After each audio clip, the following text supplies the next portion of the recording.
everybody out there, my name is Dragnix, and this is Flem. It is $5.39, 10% off during its promotional period. It is a speedrunner that came out on Steam today, and is it worth the price of admission for 40 levels of speedrunning? No. Sadly, what Flem fails to do is a design level problem.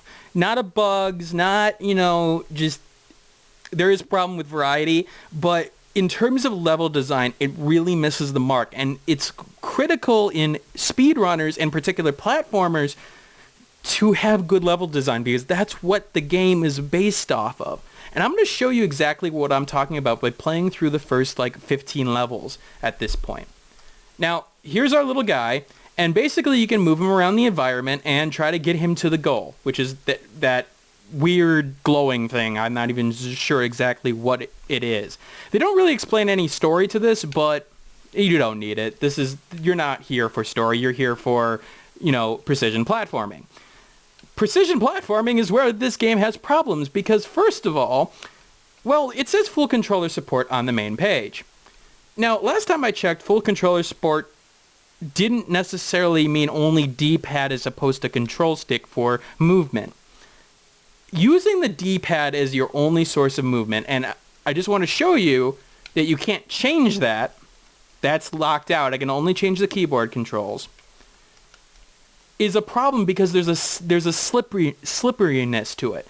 Unlike the control stick where I can hold it at a certain angle in order to maybe have a slower movement, here it's more of a binary on and off, and that automatically leads to precision problems. Because of that, it's less control, and the thing is, control hugely important in platformers, and in particular, speed-running platformers, because you need to hit each object at a certain angle to try to boost yourself to the next portion. Now, those levels have been pretty easy, right? Let's go to the next one. What the? Yeah, now we've been introduced to you only have to jump a certain distance portion, or we have to move very carefully at this point.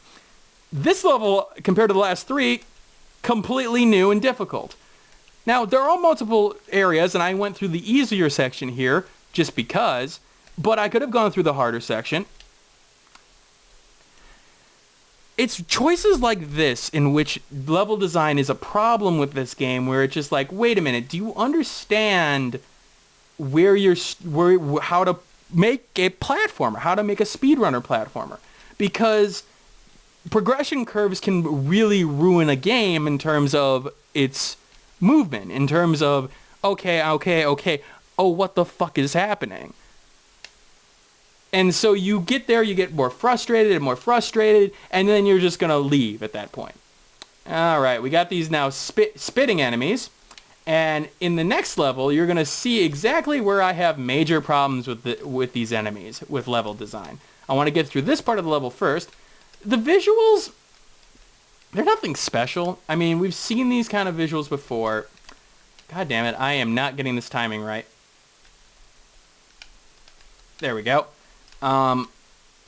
We've seen these kind of visuals before. It doesn't have anything to really stand out. And the animation, while it's okay, again, with a very basic main character that doesn't really draw the eye, in my opinion. Yeah, it's got a light blue, but with all your backgrounds being green, blue sort of blends into green, and that it doesn't draw the eye. Now let's restart this again. I'm going to show you exactly where level design really fails on this level. I'm going to show you right here. You see what I'm talking about? Well, let's see it again. Yeah, projectiles that come out of nowhere. Now, here's the problem. This becomes a guessing game in terms of a speedrunner. So I'm trying to get in through here very fast, and I'm trying to go through here as fast as I can. Oh, okay, so that didn't work. The problem here more so lies with the design of this section. Now, let's take a look here. There are 3 blocks up here. There's absolutely no need for 3 blocks. A lot of those blocks aren't really serving a purpose. And in essence, it could be 2 or 1 even. The thing is, if it was 2 or 1, then I would be able to see the enemies. And if I'm able to see the enemies, then I'm able to react accordingly to the angle in which the projectile is coming down. But instead, it's a guessing game. And let me tell you something, guessing games really frustrate players who want technical precision.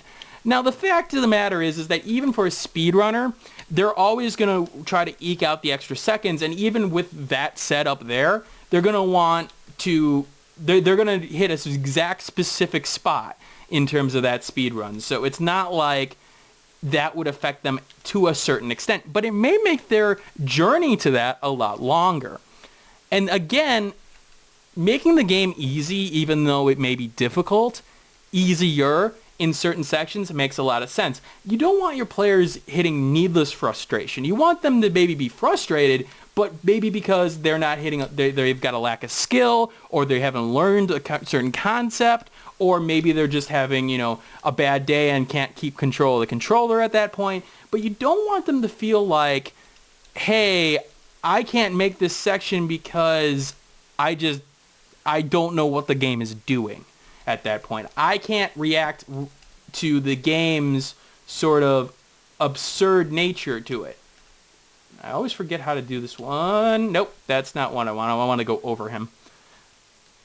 So you can see where people would be a little bit frustrated. And again, with games like Jump Jet Rex and things like that, yeah, of course you have situations in which you are going to have to time things out and you're going to have to figure out exactly what the best path is. But it's seemingly in this game that it really takes that to another level where it's just like, it's trial and error. And trial and error, frustrating.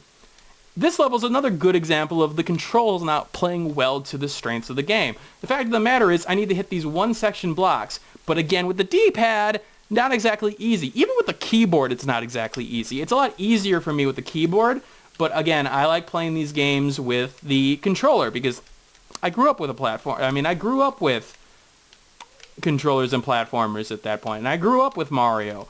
I grew up with, why can I not think of another platformer off the top of my head? Yeah, let's just keep on going with Mario. But even in that case, the game was designed around the fact that, yeah, you hit left and right or up and down. You didn't need the eighth direction necessarily at that point. In this game, you'll find out that you do. Now, before I get to that part, we can go up and down here. Let's go up. Let's show you another problem with the game in terms of level design. Oops. Well, we're going to go up again, up again, up again.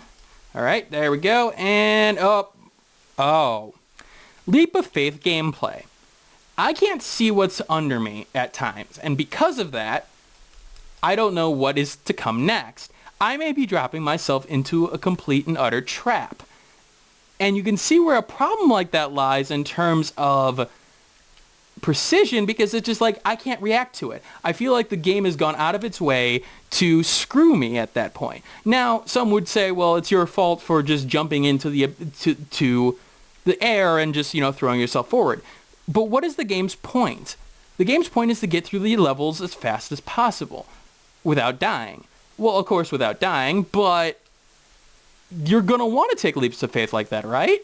Because you're trying to get through it as fast as possible. Stopping is not a good option.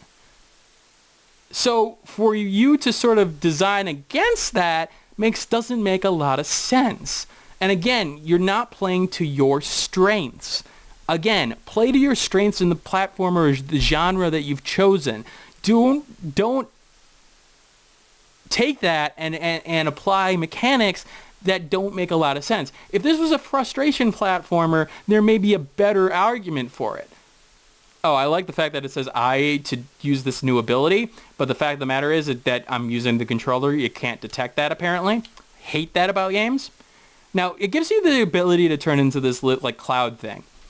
You notice how I can move in all 8 directions. Cardinal directions, I should say.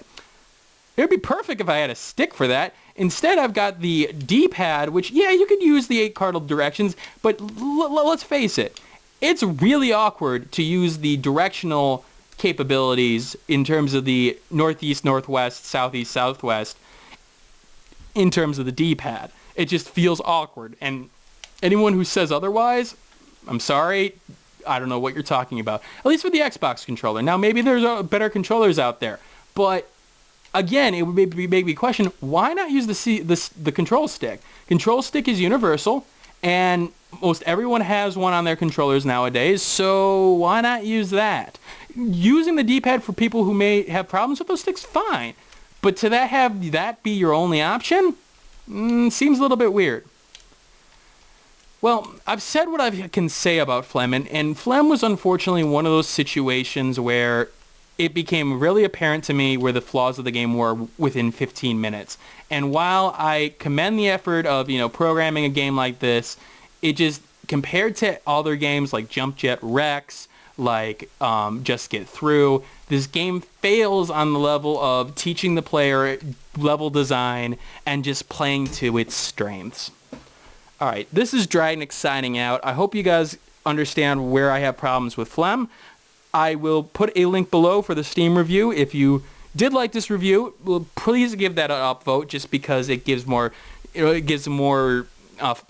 flexibility, visibility to that review, just so other people can see it, and thus more attention to this review in question. And of course, like, comment, subscribe, all that jazz if you feel so, and if you feel the review deserves it at this point. Thank you for watching, and I will see you all later. Hey, thanks for watching. If you have a chance, leave some feedback and comments below. If you liked the video, hit that like button. And if you want more content like this, hit that subscribe button. This is Dragnix signing off, hoping that gaming brings as much fun to you as it does for me.